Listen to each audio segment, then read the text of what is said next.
Learn how building size affects inspection costs and reserve studies aid HOA budgeting. How much does this cost, the milestone inspection? Really depends. So it honestly depends on the size of the building. So obviously a smaller building is going to be a little bit cheaper than a large association. So we run into associations that are one building, 3 stories, 30 units. That's probably the most common one we run into. We also have them where it's 20 buildings, 3 stories each, and there's 600 units. Oh wow, okay. So it's really going to depend. The key thing we need to know when I talk to customers is, hey, where's your building located? What's the association name? And then get a general size of the property. So number of buildings, stories, and units. That's all what we take into account when we price these. What sets it apart, the milestone inspection versus just a regular inspection?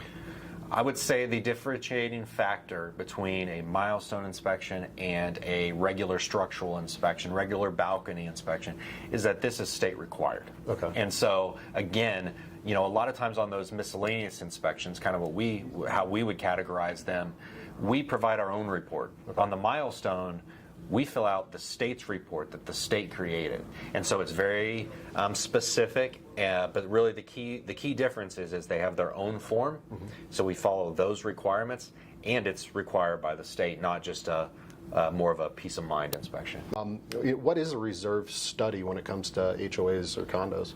Sure. So the way I always describe a reserve study to somebody that it's new for them is that it's very similar to preparing a budget.